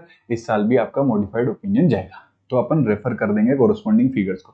सर दूसरा केस क्या है, मेरे पास सफिशिएंट एंड अप्रोप्रिएट इस साल है कि मटेरियल मिस स्टेटमेंट है, किसमें? प्रायर पीरियड में। इसका सबूत है, और ये मिस स्टेटमेंट को डील किया गया, नहीं डील किया गया, तो और मैं क्या कर दूंगा, क्वालिफाइड और एडवर्स ओपिनियन अब की बार एक्सप्रेस कर दूंगा। और सर एक बात याद रखना, जब आप बेसिस ऑफ मॉडिफिकेशन पैराग्राफ डालो, बेसिस ऑफ मॉडिफिकेशन पैराग्राफ आप डालो, तो आप रेफर कर देना दोनों को, करंट पीरियड को और कॉरस्पॉन्डिंग फिगर्स को, है ना। तो रेफर करोगे किसको? करंट पीरियड को और कॉरस्पॉन्डिंग फिगर्स को, जब इसका इफेक्ट और पॉसिबल इफेक्ट क्या है? मटेरियल है। और इन अदर केसेस आप क्या कर देना, बेसिस ऑफ मॉडिफिकेशन पैराग्राफ में लिख देना कि ऑडिट ओपिनियन क्या है, मॉडिफाइड है, क्योंकि इफेक्ट या पॉसिबल इफेक्ट इसका क्या है सर, वो सर ऐसा matter because of the effect और possible effect of the unresolved matter, जो मैटर है अभी भी अनरिजॉल्व है, इसकी वजह से आपने ये मॉडिफाइड दिया है, इसको आप एक्सप्लेन कर देना यहाँ पर, ठीक है। ये बेसिस भी लिखना पड़ता है, तो प्लीज आपको याद रखना है। With respect to comparative financial statement, comparative financial statement में आपको रेफर करना है क्या, अरे भाई कंपेरेटिव फाइनेंशियल स्टेटमेंट मतलब इस साल का फाइनेंशियल स्टेटमेंट भी आ रहा है, पुराने का भी आ रहा है, तो रेफर करना। जब तूने फाइनेंशियल स्टेटमेंट में अमाउंट दिया तो ओपिनियन भी रेफर करेगा for each period for which financial statement are presented. और अगर आप रिपोर्ट करते हो करंट पीरियड के ऑडिट का, रिपोर्ट करते हो करंट पीरियड ऑडिट पे, तो audit opinion on such prior period financial statement differ. तो सर अगर आपने रिपोर्टिंग किया करंट पीरियड के ऑडिट में, अगर आपने रिपोर्टिंग किस पे किया है, करंट पीरियड के ऑडिट में रिपोर्ट किया है, मैं आपको क्या पढ़ा रहा हूँ, वापस से आओ, कंपैरेटिव फाइनेंशियल स्टेटमेंट क्या पढ़ा रहा हूँ दोस्तों, कंपैरेटिव फाइनेंशियल स्टेटमेंट। रेफर करेंगे क्या, अरे जिस फाइनेंशियल स्टेटमेंट को प्रेजेंट किया उस सबका ऑडिट ओपिनियन, ऑडिट रिपोर्ट में उस पर अपने को रेफरेंस देना है, तो रेफर टू ईच पीरियड। कोई दिक्कत है क्या। और सर दूसरा, अगर मैं जब रिपोर्ट कर रहा था करंट पीरियड का, जब करंट पीरियड का ऑडिट कर रहा था, तो मेरा सर जो ओपिनियन है ना प्रायर पीरियड फाइनेंशियल स्टेटमेंट पे, तो मैंने यहाँ पे एक लाइन बोली थी, रेफर डिफर। तो सर जो मेरा ओपिनियन है पुराना साल वाला, वो क्या कर रहा है, डिफर कर रहा है। वो क्या कर रहा है, अब डिफर कर रहा है किससे, जो ओपिनियन मैंने पहले इशू किया था, जो ओपिनियन पहले इशू किया गया था, आपने किया या किसी और ने किया, लेकिन उससे अब आपका ओपिनियन क्या कर रहा है, डिफर कर रहा है। तो सर अपन क्या करेंगे, उसका सब्सटेंसिव रीजन बताएंगे। कौन से पैरा में बताएंगे, मैंने अभी थोड़ी देर पहले बताया, ऑडिट के बारे में बताना, ऑडिट रिपोर्ट के बारे में या ऑडिटर रेस्पॉन्सिबिलिटी, तो ऑडिट किस में जाएगा, ओएमपी में। तो आप क्या करोगे, ये अगर आप डिफर हो रहा है आपका ओपिनियन पुराने साल से, तो आप इसका रीजन बताओगे किसमें, ओएमपी में। और अगर डिफर कर रहा है और मटेरियल मिस स्टेटमेंट है आपके प्रीवियसली ऑडिटेड फाइनेंशियल स्टेटमेंट में, तो रिक्वेस्ट करोगे मैनेजमेंट को, रिपोर्ट कर दोगे, रिपोर्ट क्या कर दोगे, मैनेजमेंट को, और मैनेजमेंट को रिक्वेस्ट करेंगे कि ये अगर कोई प्रीडिसेसर ऑडिटर है तो उसको इन्फॉर्म कर दिया जाए। पीए लिख देता हूं, प्रीडिसेसर ऑडिटर है तो उसको इन्फॉर्म कर दिया जाए। एप्रोप्रिएट लेवल ऑफ मैनेजमेंट को बता देंगे, रिक्वेस्ट करेंगे प्रीडिसेसर ऑडिटर को इन्फॉर्म कर दिया जाए। अगर प्रायर ऑडिट रिपोर्ट अमेंड कर देता है विद न्यू रिपोर्ट, कौन, प्रीडिसेसर ऑडिटर आपका रिपोर्ट अमेंड कर देता है विद दी न्यू रिपोर्ट, तो ऑडिटर रिपोर्ट इस साल पर, जो अपना इस साल का ऑडिट है उसी करंट पीरियड पर ही अपन रेफर करेंगे। ये समझ में आया कि नहीं, ऐसे को आया ना, यस यस टाइप करो फटाक से। क्लास में पूरा 1 घंटा लगाया था अपन ने इस पे। और reporting treatment common to both, अभी ये रिपोर्टिंग ट्रीटमेंट कॉरस्पॉन्डिंग फिगर्स के भी लगेगा, कंपैरेटिव फाइनेंशियल स्टेटमेंट पर भी लगेगा। वेरी गुड, हाँ सब लिख रहे हैं, very good Swati, very good Karan, very good Modi ji, very good Moksh, ठीक है, वेरी गुड बच्चों, है ना। आई नो आपकी अभी टाइम हो गया ऑफिस जाने का, पर कोई नहीं, खत्म होने वाला है। Reporting treatment common to both, तो रिपोर्टिंग ट्रीटमेंट भले आप कोरस्पॉन्डिंग फिगर्स करो या कंपैरेटिव इंफॉर्मेशन का, मतलब कंपैरेटिव फाइनेंशियल स्टेटमेंट करो, मतलब पूरा कंपैरेटिव इंफॉर्मेशन का आप रिपोर्टिंग ट्रीटमेंट जो दोनों के लिए अप्लाई हो। अगर या तो आपने ऑडिट किया है तो फाइनेंशियल स्टेटमेंट क्या है, ऑडिटेड है प्रीडिसेसर ऑडिटर के द्वारा, तो आप अपने रिपोर्ट में क्या लिखोगे कि वो रिपोर्ट ऑडिटेड है, किसके द्वारा, प्रीडिसेसर ऑडिटर के द्वारा। क्या लिखोगे, financial statement of prior period क्या है, ऑडिटेड है। आप टाइप ऑफ ओपिनियन भी बताओगे, कौन सा उसने एक्सप्रेस किया और किस डेट को ऑडिट रिपोर्ट है, आप ये भी बताओगे इस साल। अगर फाइनेंशियल स्टेटमेंट ऑडिटेड नहीं है तो ये चीज आप कहां पर रिपोर्ट करोगे, ये चीज आप ओएमपी में रिपोर्ट करोगे। समझ में आएगा, यस सर, वेरी गुड, है ना। उसके बाद अपना लास्ट टेंडर, 5 मिनट में छुट्टी दोस्तों, मजे करना भी। 720 ऑडिटर की responsibility in relation to other information, जो उस डॉक्यूमेंट में जिसमें हमारा ऑडिटेड फाइनेंशियल स्टेटमेंट है। मैंने बोला था ये डील करेगा ऑडिटर की responsibility relating to other information, चाहे फाइनेंशियल हो चाहे फिर नॉन फाइनेंशियल हो। सर ये ऐसे अप्लाई नहीं होगा किस पर, preliminary announcement of financial information या फिर सिक्योरिटीज ऑफरिंग डॉक्यूमेंट पे। अदर इंफॉर्मेशन फाइनेंशियल हो या फिर नॉन फाइनेंशियल इंफॉर्मेशन हो, जो आपके एनुअल रिपोर्ट में इंक्लूड होती है। ऑब्जेक्टिव क्या है सर, बेसिकली आपको कंपेयर करना पड़ेगा और देखना पड़ेगा क्या कोई मटेरियल इनकंसिस्टेंसी है किसके बीच में, ये जो अदर इंफॉर्मेशन है ना उसका फाइनेंशियल स्टेटमेंट के साथ प्लस प्लस प्लस प्लस जो ऑडिटर की अंडरस्टैंडिंग उसने ऑब्टेन की है ड्यूरिंग दी ऑडिट। तो सर क्या कोई मटेरियल इनकंसिस्टेंसी है between other information and financial statement, between other information and auditor knowledge obtain in the audit, और उस पर रेस्पॉन्ड कर लेगा अगर कोई इनकंसिस्टेंसी है। समझ में आएगा दोस्त, है ना।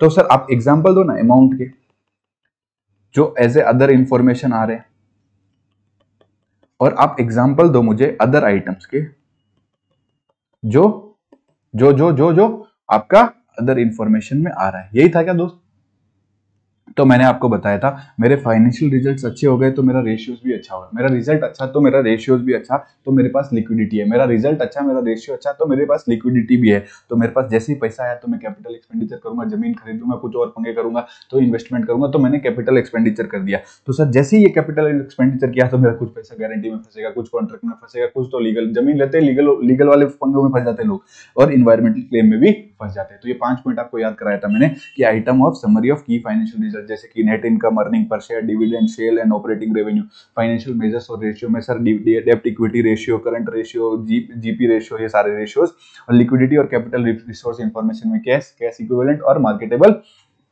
सिक्योरिटी, कैपिटल एक्सपेंडिचर आपने जो किया है या फिर आपके सेगमेंट ने किया है, या फिर ऐसा अमाउंट जो इन्वॉल्व है guarantee, contractual obligation, legal environment, है ना, लीगल या फिर इन्वायरमेंटल क्लेम्स में। अदर आइटम्स का क्या था, मेमोरी टेक्निक कौन बताएगा? मोदी भाई आप बताओ, अदर आइटम्स का क्या क्या एग्जांपल है? अदर आइटम्स जो एज अदर इंफॉर्मेशन प्रेजेंट हो रही है उसका क्या था? जल्दी बोलो, जनता जानना चाहती है, सुनना चाहती है, जोर से, ऐसे धीरे धीरे बोलता है यार तू।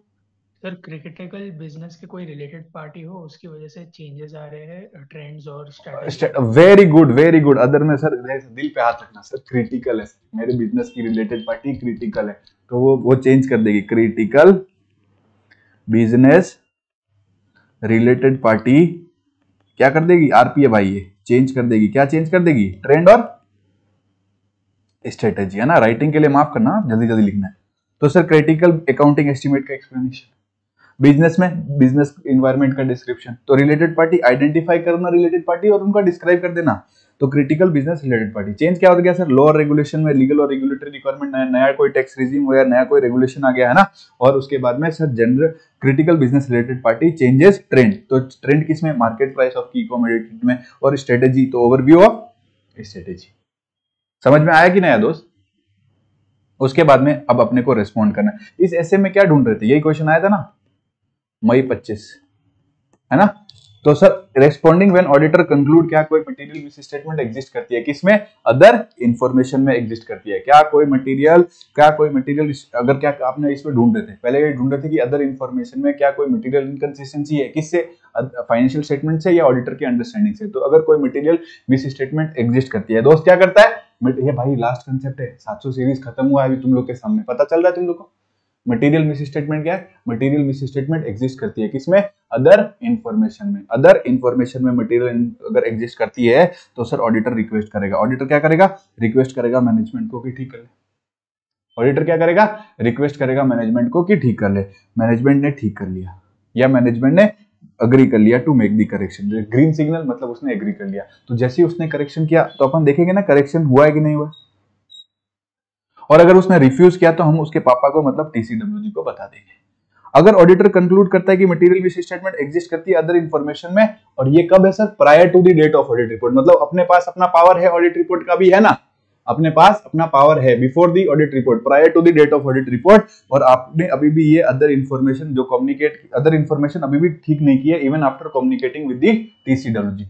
आपने कम्युनिकेट मैनेजमेंट को बोला ठीक करने को, मैनेजमेंट ने ठीक नहीं किया, आपने टीसीडब्ल्यूजी को बोल दिया, रिपोर्ट आपके पास अभी भी पड़ी है और टीसीडब्ल्यूजी ने भी ठीक नहीं किया। तो इसका इम्प्लीकेशन देखोगे ऑडिट रिपोर्ट पे और उसको बता देंगे ओ टीसीडब्ल्यूजी देख, इसको हम अपना प्लान बताएंगे, how auditor plan to address this material misstatement in audit report. Plus क्या करेंगे? विड्रॉल का अगर ऑप्शन है तो विड्रॉ करेंगे। लेकिन सर रिपोर्ट जा चुकी है, obtain after the prior, obtain after the date, prior नहीं, obtain after the date of audit report, obtain after the date of audit report. अगर ऑडिटर कंक्लूड करता है कि मटेरियल मिस स्टेटमेंट एग्जिस्ट करती है किसमें? अदर इंफॉर्मेशन, और ये कब है sir? After the date of audit report, after the date of audit report है। तो अदर इंफॉर्मेशन अगर करेक्ट कर देता है तो ठीक है, नेसेसरी प्रोसीजर्स परफॉर्म कर लेंगे। और अगर नहीं कम्युनिकेट करता even after communicating to TCWG, तो ऑडिट रिपोर्ट में तो कुछ कर नहीं सकते, ऑडिट रिपोर्ट तो जा चुकी है ना। तो क्या करोगे दोस्त? एप्रोप्रिएट एक्शन लोगे अपने राइट्स और ऑब्लिगेशंस को कंसीडर करते हुए, और क्या करोगे? ये material misstatement appropriately brought कर दोगे to the attention of the users of audit report. Thank you so much guys.